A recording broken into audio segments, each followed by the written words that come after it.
श्रीरामचन्द्रं शरणं प्रपद्ये। श्रीरामदूतं शरणं प्रपद्ये।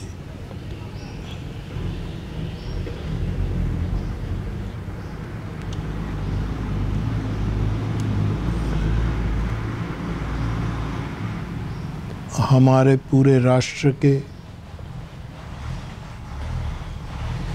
आरोग्य के लिए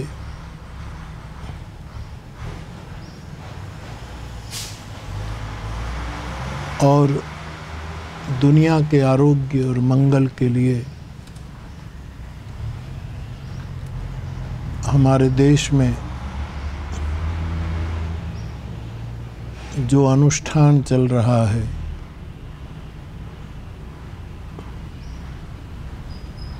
जिसकी सराहना करीब करीब सभी क्षेत्रों में हो रही है, ऐसे अनुष्ठान के दिनों में आज के दिन का संवाद शुरू करूं इससे पूर्व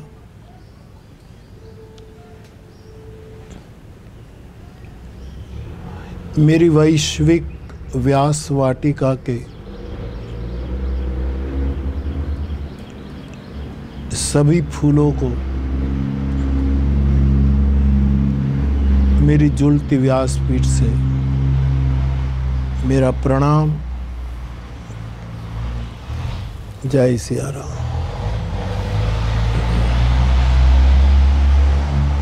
बाप,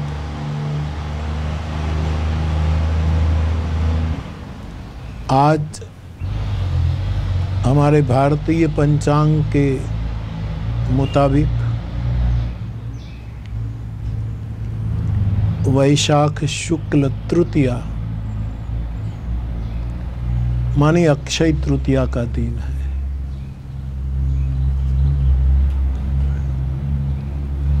अक्षय तृतीया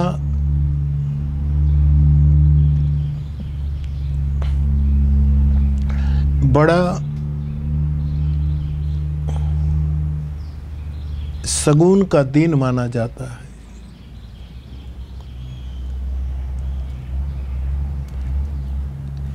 ये बिना मांगे मुहूर्त है कोई भी मंगल कार्य करने का।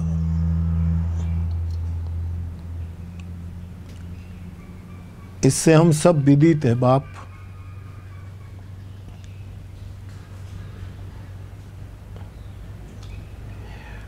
और हम ये भी जानते हैं कि अक्षय तृतीया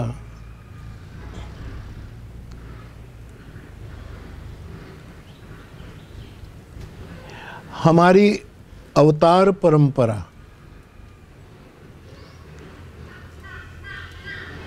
दशावतारी हमारी परंपरा में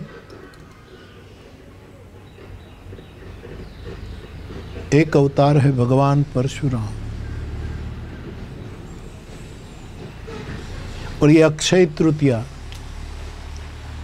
भगवान परशुराम की जयंती है। मैं सभी को परशुराम जयंती के मंगल अवसर पर बधाई देता हूँ और भगवान परशुराम के चरणों में प्रणाम करता हूँ।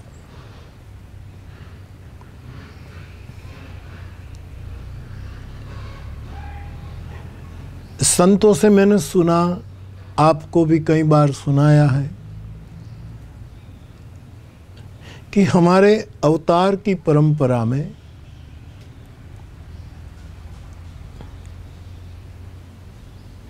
पूर्णावतार 16 कला से हम मानते हैं। जैसे कि भगवान कृष्ण को हम पूर्णावतार कहते हैं,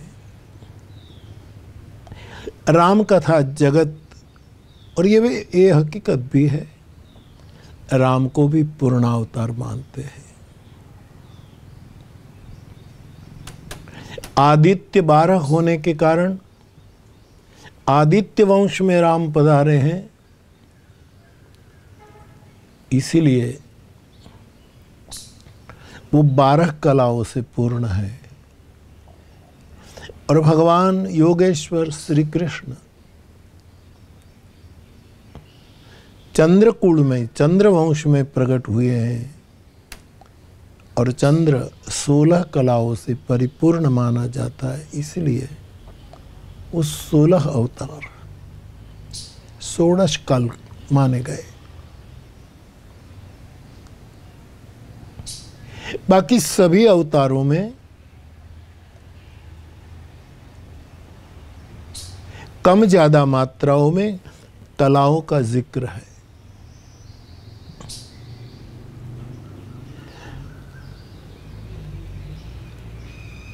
इस श्रेणी में भगवान परशुराम वैसे 6ठा अवतार है 10 अवतार की गिनती में, और आपको आवेशा अवतार माना गया। कई अंशावतार होते हैं, कई अवतार होते हैं, कई पूर्णावतार होते हैं,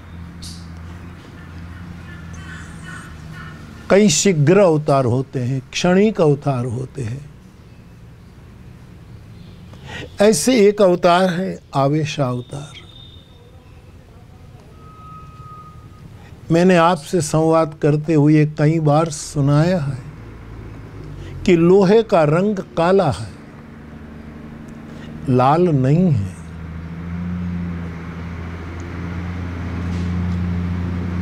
लेकिन लोहे में अग्नि का प्रवेश होता है, अग्नि का आवेश होता है, तो लोहा लाल रंग का हो जाता है। लोहे का रंग मूलतः लाल नहीं है। अग्नि प्रवेश के कारण कुछ समय के लिए वो लाल दिखता है।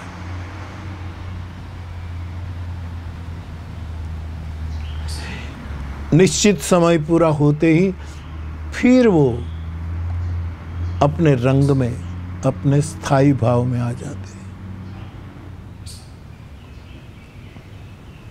भगवान परशुराम जी को आवेशावतार कहा गया। सबसे बड़ा आवेश भगवान परशुराम में क्रोध दिखता है, क्रोध माना गया है। लेकिन ध्यान कर देना, हम जीव है, परशुराम भगवान है, इसलिए बिना सोचे बिना समझे ये अत्यंत कठोर है, अत्यंत क्रोधी है, ऐसा इल्काब मत जड़ देना। साधुक्रम देखना, गुरुमुख देखना।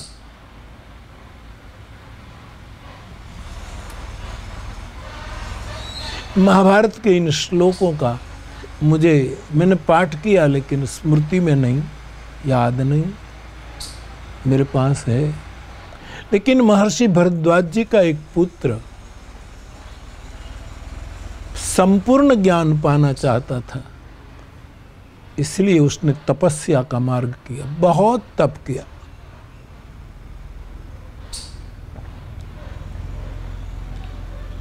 देवराज इंद्र प्रकट होते हैं और कहते हैं, आप इतना तप क्यों करते हैं? बोले, मुझे संपूर्ण ज्ञान प्राप्त करना है, इतना तप करूं कि कम समय में सभी ज्ञान को मैं प्राप्त कर लूं। मैं तो सार कह रहा हूं। देवराज ने कहा, विप्रवर्य, आप सही मार्ग पर नहीं हैं। तप के द्वारा जो ज्ञान पाया जाता है वो कभी कभी खुद का और दूसरों का भी अहित कर देता है।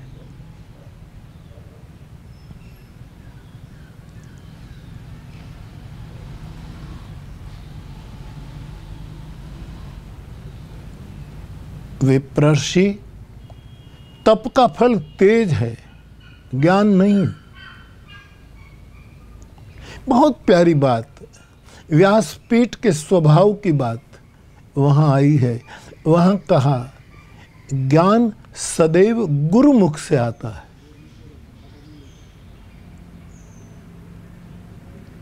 आप तपस्या से, केवल शास्त्रों के अध्ययन से, केवल ठीक है जो विधा हो मिल भी जाए तो भी जो ज्ञान गुरुमुख से आता है उसी की ही महिमा, वही श्रेयकर है, वही ज्ञान मुक्त करता है। तो महाभारत में गुरुमुखी ज्ञान की महिमा रामचरितमानस में भी आप जानते हैं। गुरु बिन होहि कि ज्ञान, ज्ञान की होगी विराग बिनु, गावहि वेद पुराण, सुख की लही हरि भक्ति बिनु। मेरे युवान भाई बहन, जिसको हम ज्ञान कहते हैं वो गुरुमुख से ही आता है।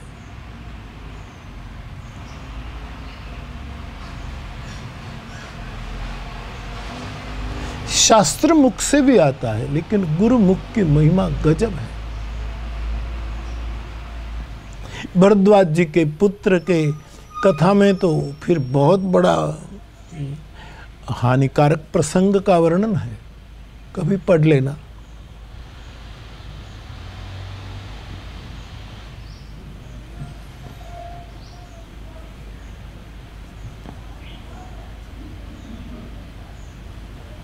तो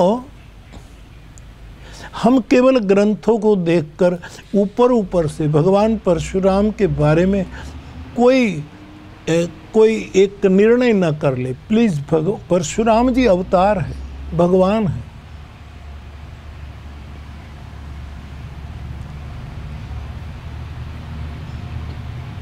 उसका प्रचलित स्वभाव हमारे सामने आया, क्रोधी है, अत्यंत क्रोधी है।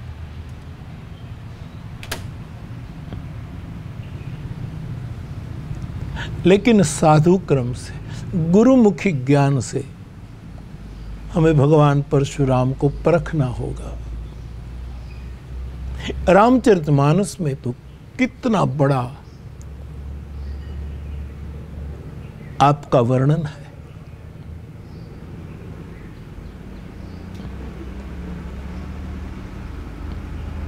दुनिया में माना जाता है कि परशुराम जी सबसे विवाद करते हैं, श्राप दे देते हैं, दुर्वाद होता वगैरह वगैरह।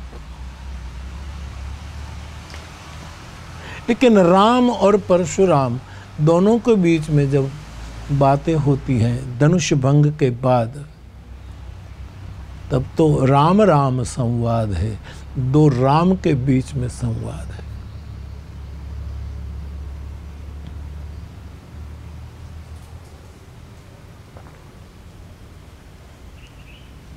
तो मेरे भाई बहन, भगवान परशुराम के प्राकट्य दिन की इस सुबह में हम थोड़ा भगवान परशुराम का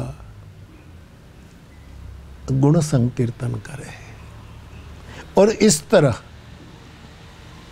इस अनुष्ठानीय दिनों में परशुराम जयंती मनाएं अपने घर में, अपने घट में।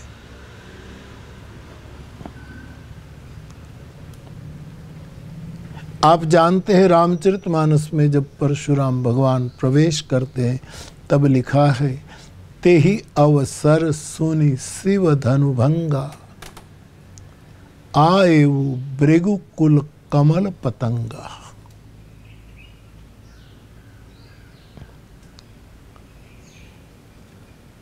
परशुराम जी का प्रवेश और परशुराम के विग्रह का वर्णन करते हुए लिखा है, गौर शरीर भूत भल भराजा, भाल विशाल त्रिपुंड विराजा।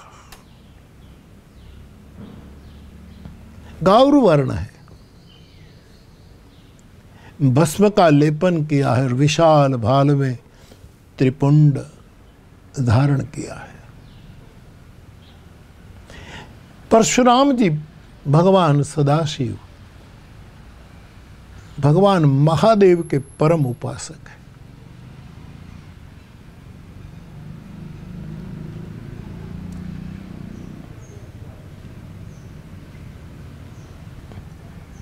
उसके हाथ में जब हम फरसा देखते हैं तो हम यही सोच लेते हैं, हाँ जरूर फरसे से उसने बहुत विसर्जन किया और फिर नवसर्जन भी किया, लेकिन मानस में तो फरसा का वर्णन लिखा है, दान परसु, दान ही फरसा है। दो दो दो दो बांटो, वरना हमारे कई अवतारों को शस्त्र के साथ जोड़ा है। जैसे भगवान शिव तो अजन्मा है, लेकिन शूल पाणी, ये शूल पाणी, शूल त्रिशूल धारण किया है। भगवान राम सारंग पाणी, विष्णु सारंग पाणी, भगवान कृष्ण चक्र पाणी,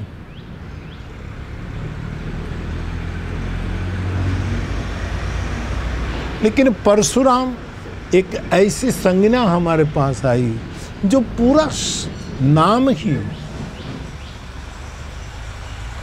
परशु के साथ जुड़ा हुआ, परशुराम। और इसके कारण गुरुमुख और साधु क्रम न होने के कारण लोगों को इसमें हिंसा की गंध आती है।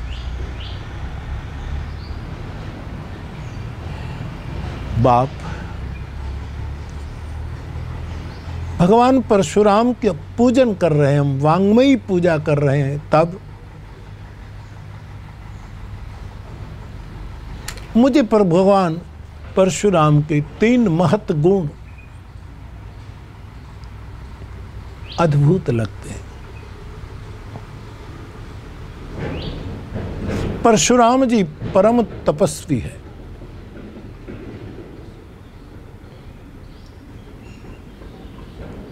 परशुराम जी परम दानी है,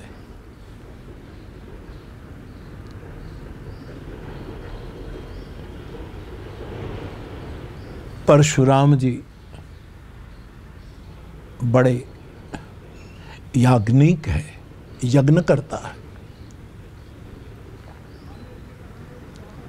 ये 3 वस्तु यदि परशुराम भगवान की हम समझ ले, तभी उसके व्यक्तित्व का हमें पता, थोड़ा आवेश अवतार आ जाता है, ये बात और है। और जगत का दर्शन जब हम करते हैं, परिवार से लेकर पूरे जगत में, तो हमारे में ज़्यादा से ज़्यादा आवेश अवतार के लक्षण बहुत उतरे हैं। हमें बार बार आवेश आ जाता है, किसी को क्रोध का आवेश, किसी को लोभ का, किसी को काम का, किसी को द्वेष का, किसी को निंदा का, ईर्ष्या का, एक अटैक की तरह आवेश आता है। कभी कभी लगता है हम परशुराम जी की परंपरा के पथिक हो गए हैं।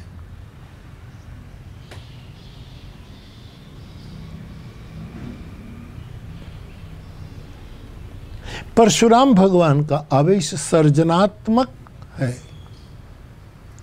हमारा आवेश विनाशक है।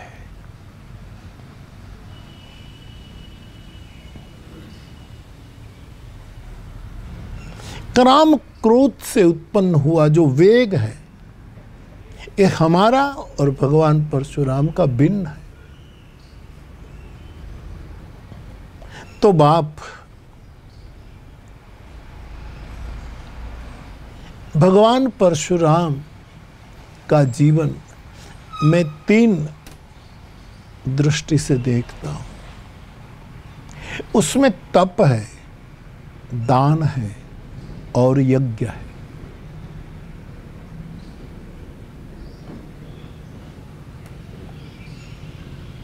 भृगुवंश में आए हैं, विप्रवंशी है,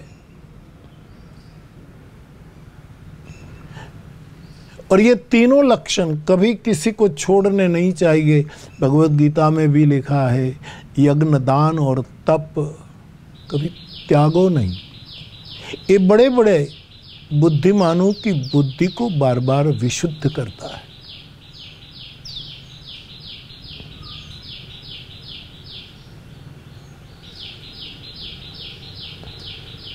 भृगुवंश के कारण परशुराम जी के ये 3 लक्षण एक अर्थ में ब्राह्मण कुल के लक्षण भी समझे जा सकते हैं। हमारे यहाँ ब्राह्मण देवताओं के लिए कहा गया है कि यज्ञ करे, कराएं, दान ले, दे, शास्त्र पढ़ें, पढ़ाएं।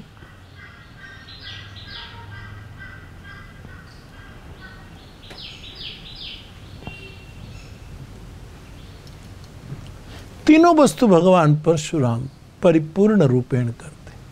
ये दानवीर है,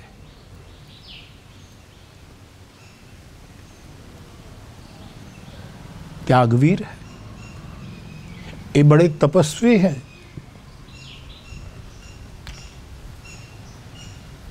और यज्ञवीर है। यद्यपि उसका यज्ञ भिन्न था विश्व मंगल के लिए।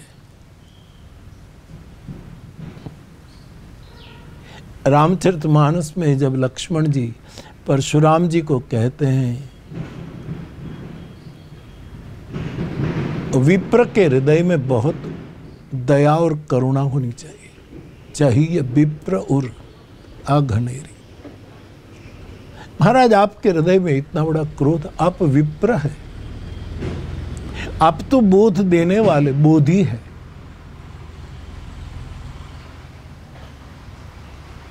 तो परशुराम जी कहते हैं, थोड़ा आवेश में कहते हैं, मैं जस विप्र सुनावो, मैं कैसा ब्राह्मण हूं, सुन, मैं सामान्य ब्राह्मण नहीं हूं। ब्राह्मण यज्ञ करता है, कराता है, मैं कैसा यज्ञ कराता हूं। मैंने इस दुनिया में कोटि कोटि समर यज्ञ किए हैं, यानी रण मैदान के, युद्ध के, यज्ञ के, चाप वाह सर आहुति जानो, क्रोध मोर अति घोर कृषाणु, पूरा रूपक। रामचरितमानस में आप देखेंगे कई प्रकार के यज्ञों का वर्णन है।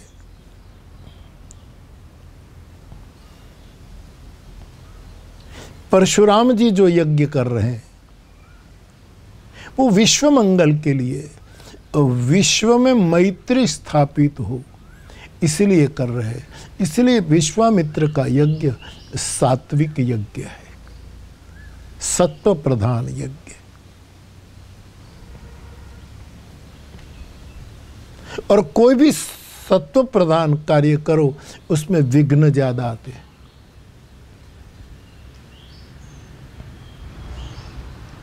महाराज दशरथ जी पुत्र कामेष्टि यज्ञ वशिष्ठ जी के कहने पर करते हैं।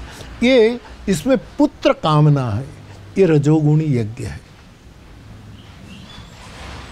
मेरा वंश बढ़े, चौथापन हो गया, भई गलानी मोरे सुत नाही,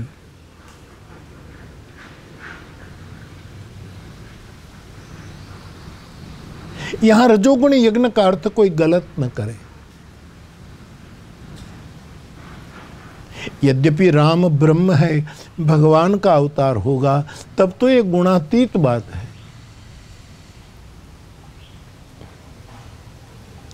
तर जनकपुर में सीता के लिए धनुष यज्ञ किया, वो भी एक बेटी का ब्याह अनुरूप वर से हो जाए। ये भी एक लौकिक भाव है, लेकिन सीताराम का विवाह ये तो ब्रह्म है, इसलिए गुणातीत। लेकिन उसको हम ये कह सकते हैं, मानस के अंदर दक्ष का यज्ञ, जो बदला लेने के लिए शिव को अपमानित करने के लिए और अहंकार से प्रेरित था, वो तमोगुण यज्ञ है। लंका के युद्ध के दौरान इंद्रजीत भी यज्ञ करता है, रावण भी यज्ञ करता है, ये भी तमोगुणी यज्ञ है। मेरे युवान भाई बहन, बिन मांगी सलाह दूं, इनमें से कोई भी यज्ञ, हमारे आंगन में यज्ञ हो, हमारे आंगन में तुलसी हो, हमारे आंगन में हम सूर्य को अर्घ्य देते हो, ये सब आरोग्य की निशानी है, लेकिन हम सब नहीं कर पाते, सीधी सी बात है।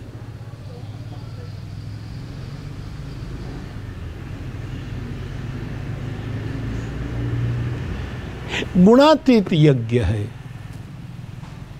निरंतर प्रभु का स्मरण, अनन्य चेता सततम यो माम स्मरति नित्यशः।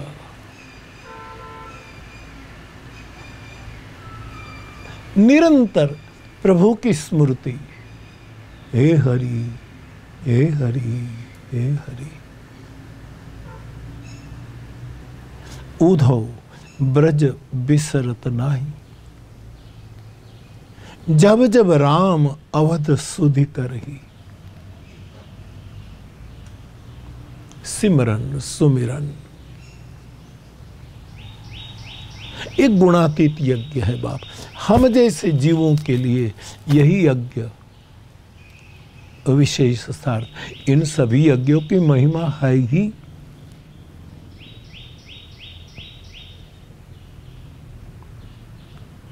अनन्य चेताः सततम यो माम स्मरति नित्यशः।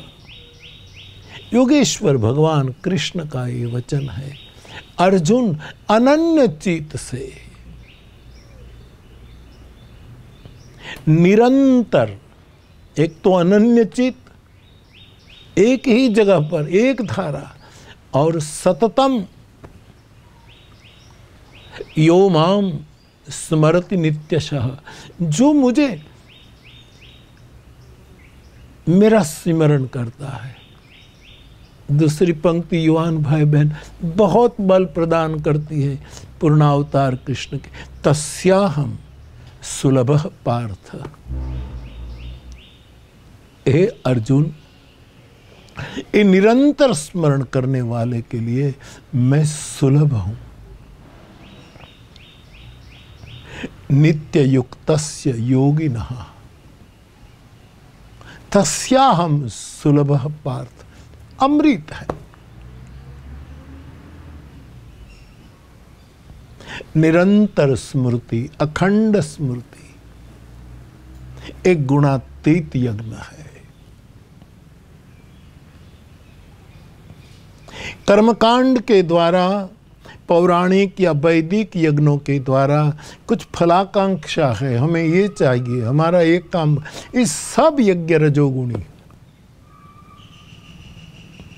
दूसरों की मान हानि, बदला लेने के लिए, प्रतिशोध के लिए और अहंकार के साथ किया गया सभी यज्ञ तमोगुणी है।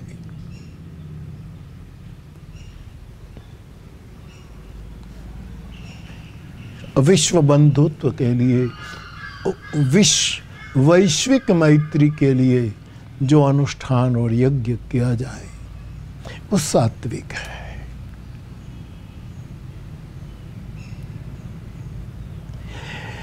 और गुणातीत यज्ञ है निरंतर।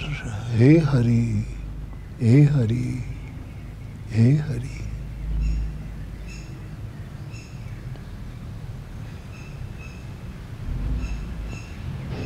परशुराम भगवान कहते हैं, हे बालक, तू मुझे विप्र कहता है, लेकिन मैं कैसा विप्र हूं सुन। मैं यज्ञ करने वाला हूं, लेकिन मैं समर यज्ञ करता हूं।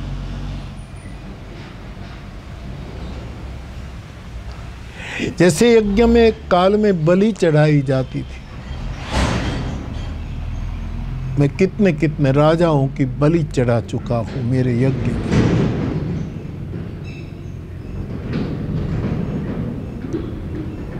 लेकिन ये जैसे कि राम भगवान जानकी के वियोग में रोए,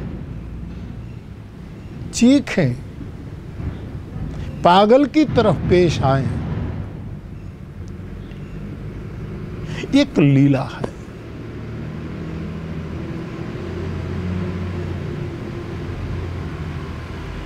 इसमें कामीन की दीनता दिखाते हैं और धैर्यवान का धैर्य दिखाते हैं।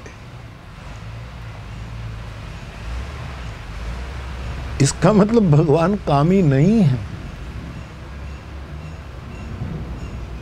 वैसे भगवान परशुराम मेरी दृष्टि में एक आवेश, एक लीला, तत्वतः वो क्रोधी नहीं है। लोहा गर्म इतना हो गया कि लाल दिखने लगा।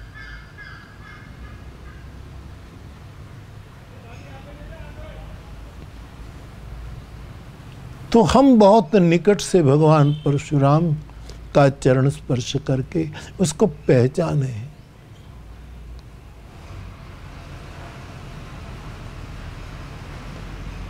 ये बहुत बड़े तपस्वी है। अवकाश मिलते ही तपस्या में चले जाते हैं। उसके जीवन की कथाओं में ये प्रकरण आते रहते हैं।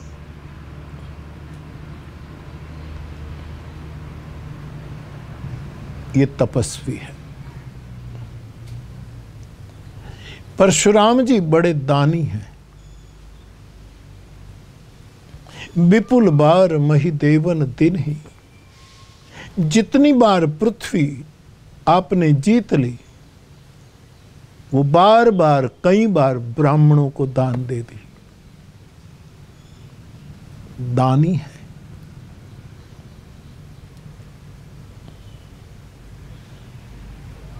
और यज्ञ करते हैं। यद्यपि आपका यज्ञ है, लेकिन विद्या देना भी यज्ञ है। कर्ण तक के गुरु बैठे हैं परशुराम।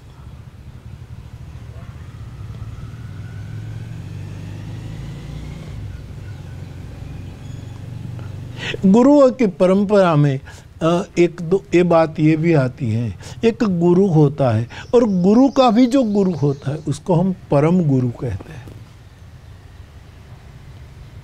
परशुराम एक अर्थ में गुरु है, लेकिन परम गुरु भगवान शिव है, भगवान महादेव है।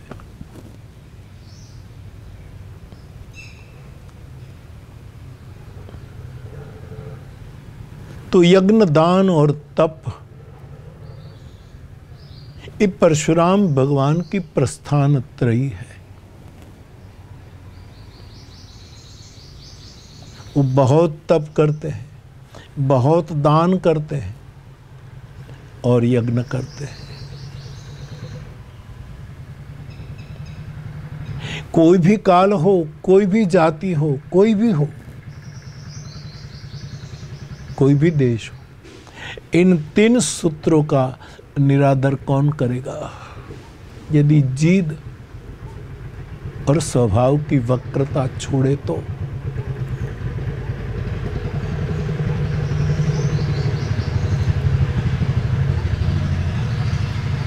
आप कहेंगे बापू हमारे लिए कौन यज्ञ? मैं कहूँगा दूसरे को भयभीत न करो। अभय दान ये बहुत बड़ा दान है। दूसरे का हौसला बढ़ाओ, भयभीत न करो, ये दान है। ढाढ़स दो, इन दिनों में तो खास। तप करो। मैं ये नहीं कहूँगा कि हम पंचध्वनि तपे, हम सिर के बल खड़े रहें, हम खीले के ऊपर लेटे, नहीं नहीं।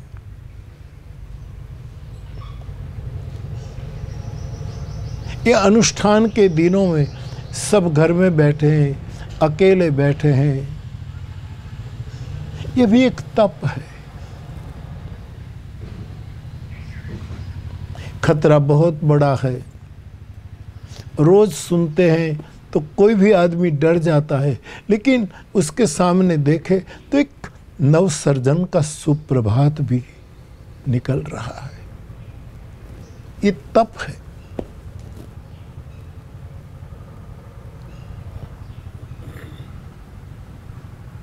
और यज्ञ करना चाहिए। यज्ञ करना मानी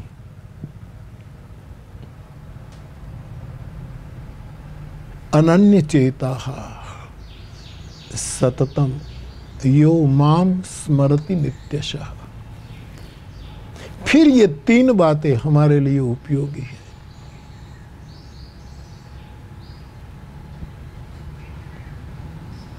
हम तप करें इन दिनों में,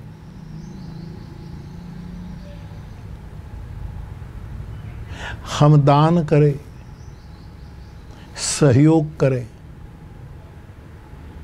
एक दूसरे के काम में आए, अपनी अपनी विधा से, अपनी अपनी विद्या से, क्षमता के अनुसार, और हम यज्ञ करें, स्मरण करें। परशुराम भगवान के ये 3 लक्षण बड़े विरल है।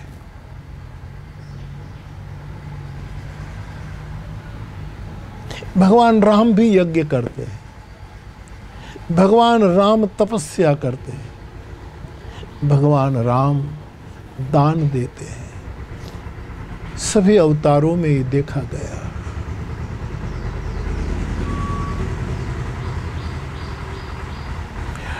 चलो, आप मुझे कहे कि बापू ये 3 में से 2 करें तो 1 हटा दिया जाए, तो तीनों से कोई हटाना, क्योंकि त्रिकोण टूट जाएगा। फिर भी चलो, तप हटा दो।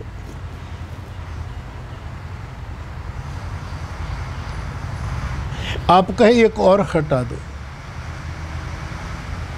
मैं कहूं चलो नित्य स्मरण न रहे, हम संसारी, हटा दो। लेकिन दान पकड़े रखो। ये न के न विधि दिन है, दान किए कल्याण। 2 2 2।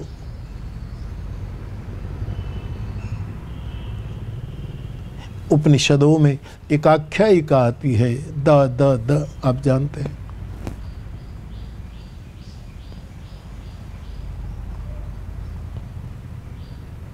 परशुराम भगवान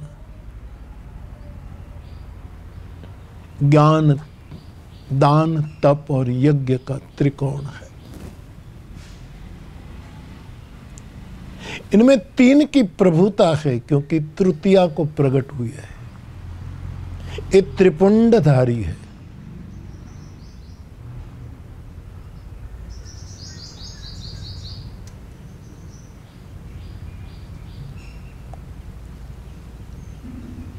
तो बाप, भगवान परशुराम का कुछ स्मरण करना था आज के मंगल दिन पर।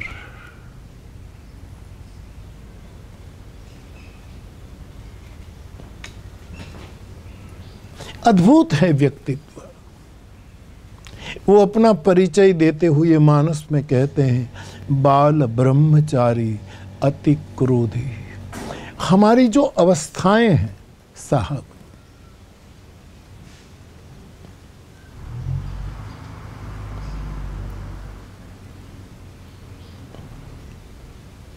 बाल ब्रह्मचारी का क्रोधी होना थोड़ा स्वाभाविक लगता है। वैसे भी आप अब तथाकथित ब्रह्मचारियों को देखे तो भी, मैंने तो जितना तलगाजड़ी आंखों से देखा है, हम तो गुण ही ग्रहण कर ले, लेकिन क्रोध तत्व ज्यादा होता है।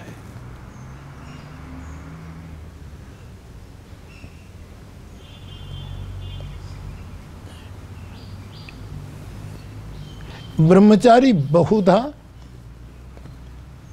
क्रोधी होते हैं,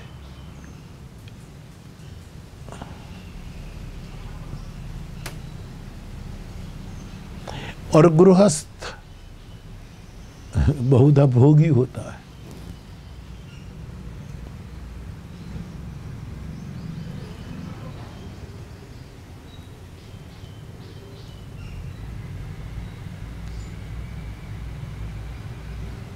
वानप्रस्थी त्यागी होता है। याद रखें मेरे भाई बहन, सबके लिए नहीं कह रहा हूं, अपवाद तो होते ही हैं, लेकिन ब्रह्मचारी जो पुराणों में देखा गया है, हम संसार में भी देखे, अक्सर क्रोधी होते हैं। परशुराम ईश्वर है, ब्रह्म है, ब्रह्म का अंश अवतार है, उसकी लीला और है।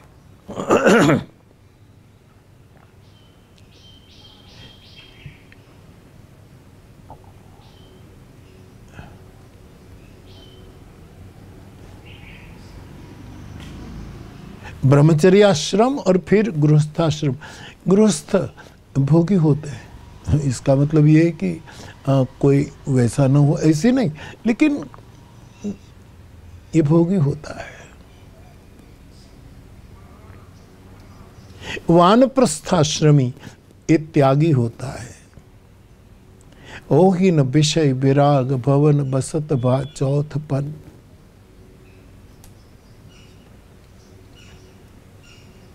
त्यागी होता है। स्थूल रूप में बहुत सी चीजें छोड़कर वो वन को प्रस्थान करता है।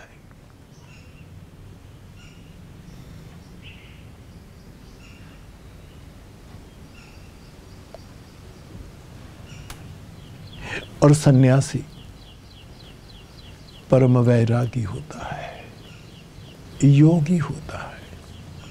नित्य युक्तस्य योगिना।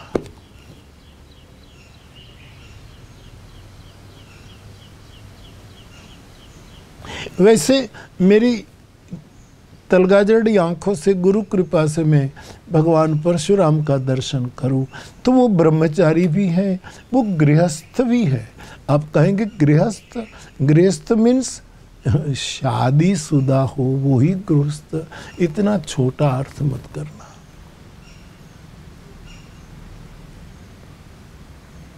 इस संसार बड़ा गृह है, इसमें हम सब गृहस्थ हैं। एक बहुत बड़ा गृह है, इसमें हम जीवित हैं। और इस संसार पर कुछ गड़बड़ें होती हैं, परिवार में कुछ गड़बड़ होती है, तो जैसे गृहस्थ इस समस्या के समाधान में लग जाता। परशुराम जी ने देखा पृथ्वी पर जब भी गड़बड़ हुई तब ये पूरे संसार रूपी गृह में रह करके उसके समाधान में संलग्न हो जाते। परशुराम जी वानप्रस्थी भी है। भृगुपति गए बन ही तप हेतु, वन को चले गए।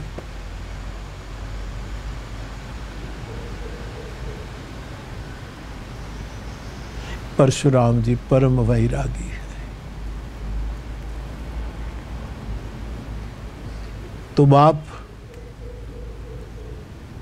भगवान परशुराम से हमें बहुत केवल एक पहलू देखकर हम निर्णय न करें। यह अवतार है,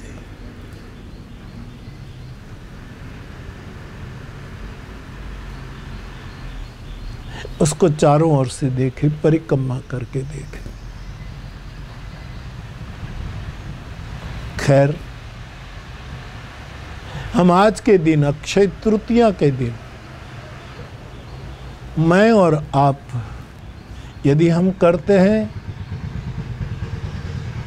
तो अहंकार के कारण नहीं, खुद को धन्यवाद दो। न करते हो तो हम शुरू करें, आगे बढ़ें। 3 ही काम करें और बहुत कठिन नहीं है। दान करें, तप करें, यज्ञ करें। मैंने बार बार इस राष्ट्रीय अनुष्ठान को तपस्या का पर्व कहा है, तब करें। हम दान करें, चलो हम दान न करें तो भी इस अनुष्ठान में जो डॉक्टर्स भाई बहन, जो पुलिस कर्मी, जो सफाई कामदार, जो सब ड्यूटी पर लगे, फिर एक बार विनय करूं, अपनी जान की परवाह किए बिना जो लगे हैं ड्यूटी पर,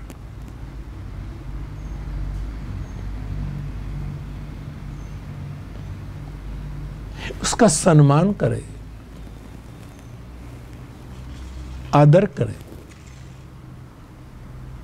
ये दान है। और हम यज्ञ करें। यज्ञ मानी अपने अपने इष्ट का जितना हो सके स्मरण करे। भगवान कहते हैं अर्जुन मैं उसको सुलभ हूं जो अनन्य चित्त से मेरा निरंतर स्मरण करता है। जप यज्ञ करे, सम्मान का दान करे और लॉकडाउन के नियमों को निभाते हुए तप करे। ये हमारी तपस्या कुछ छोटी बड़ी घटनाओं के कारण विफल न हो जाए, छोटी बड़ी छूट लेकर हम इसके नियमों को तोड़ न दे, सफलता पाते पाते कहीं हम गिर न जाएं।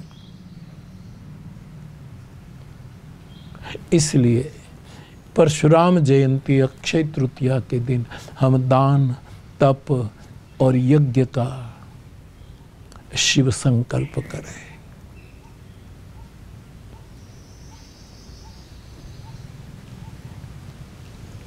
आज के संवाद के समापन में एक छोटी सी हरि कथा।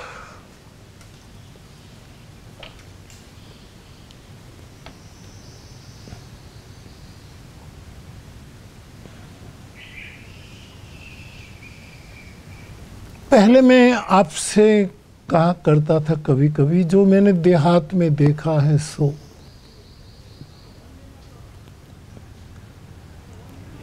मेरे पुराने श्रोताओं को पता लग जाएगा।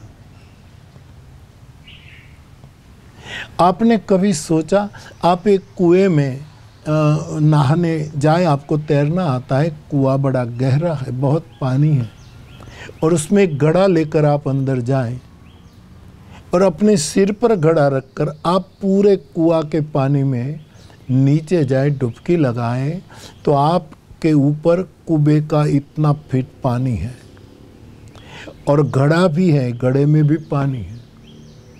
फिर भी जब तक हम पूर्ण रूपेण पानी में हैं तब तक हमें बोझ नहीं लगता।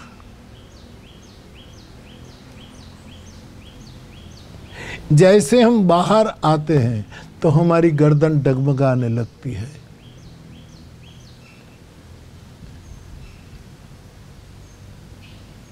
क्योंकि जब डूबे थे तब ये घड़ा मेरा, ये पानी मेरा, ऐसा कोई भाव नहीं था।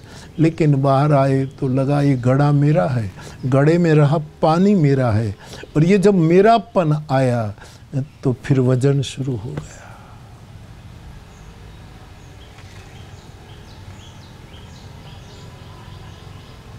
सूफीवाद में सूफी लोग ये मानते हैं, बाउल लोग ये मानते हैं, जैन लोग ये मानते हैं,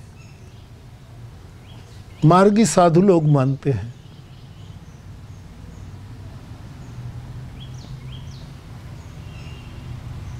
कच्चा ज्ञान बोझ है, परिपूर्ण ज्ञान मौज है। पूरी जलराशि हमारे सिर पर 20 फीट हम नीचे हैं पानी में, कोई वजन नहीं, क्योंकि पूरा है। जिसको कबीर साहब कहे कबीर में पूरा पाया। लेकिन जैसे मेरापन आता है बोझ शुरू हो जाता है।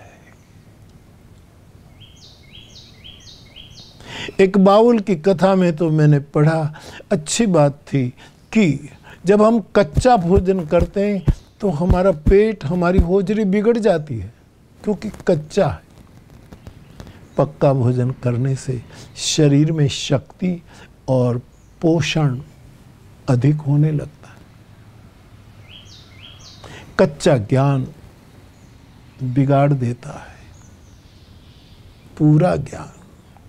अधिक मात्रा में समझ ये धन्य कर देती है। ये बाउलों के विचार है।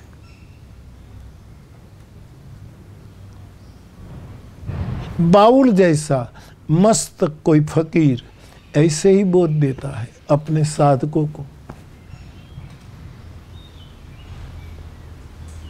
देहातों में आपने देखा होगा, कच्चे आम का फल, कच्ची कैरी आप ले लो, पानी में डालो, डूब जाएगी। वो कैरी, आम पूर्ण रूपेण पक जाएगा तो फिर डूबने की संभावना कम हो जाती है।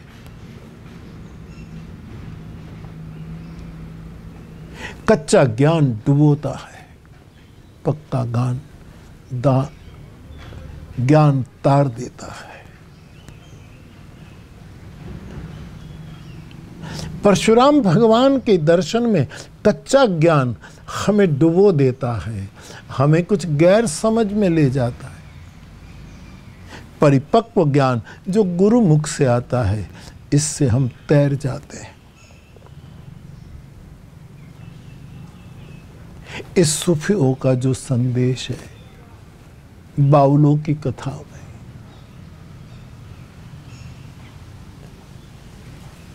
आज इतनी ही हरि कथा।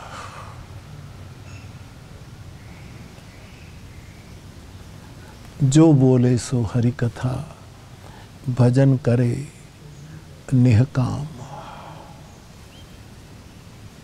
कई भाई बहनों के प्रश्न आते रहे, बापू आपने इस संवाद का नाम हरि कथा क्यों रख दिया? मेरा कोई इरादा नहीं, मुझे तो ये पंक्ति याद थी, जो बोले सो हरि कथा, इसलिए बोल दिया। लेकिन मैं अवसर रहा तो मानस में से भी निकाल कर आपको बताऊंगा कि हरि कथा क्या चीज है।